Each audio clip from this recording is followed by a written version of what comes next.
রাজশাহীর দুর্গাপুর উপজেলায় দীর্ঘদিনের জলাবদ্ধতার কারণে প্রায় ২০০ বিঘা ফসলি জমি এখন কচুরিপানার দখলে।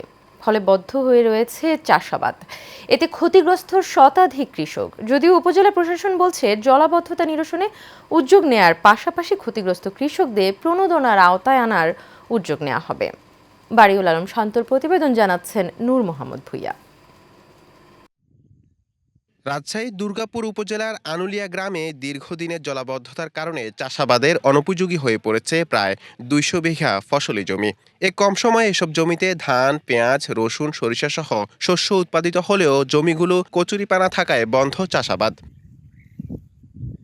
কৃষকরা বলছেন, জমিতে পানি ও কচুরিপানা থাকায় এসব কৃষিজমি এখন পুরোপুরি চাষাবাদের অযোগ্য হয়ে পড়েছে। এতে করে প্রায় শতাধিক কৃষক ক্ষতিগ্রস্ত হচ্ছেন। ধরেন ভাদ্র ধান হয় না, জ্যৈষ্ঠ ধান যদিও একাটুক করে তাহলে গাড়ি দিয়ে কাটতে হয় না, ডুবে যায়। দেশে জমি ধান হয় না, ফসল হয় না, এগুলো জমি মুক্ত করা যায় না। ওই যে খালটা দেখছেন, ওখানে পানি আজও এত ফুটি, ধান লাগানো যাবে না, ও ক্ষেতটা মায়ের। এই ধানের পরিমাণ বিক্রি করলে ৮০ টাকা, ১৪ থেকে ১৫,০০০ টাকা। আর ওই জমি খরচ, মানে ওই ধানটা উৎপাদন করতে খরচটা হয়ে যায়, ভিটা পরিষ্কার করতে, পানি নিষ্কাশন করতে, সবকিছু মিলে প্রায় ৩০-৩৫ হাজার টাকা। তাহলে তারা পেটের দুঃখে করার চেষ্টা করে, কিন্তু তার লস থাকে।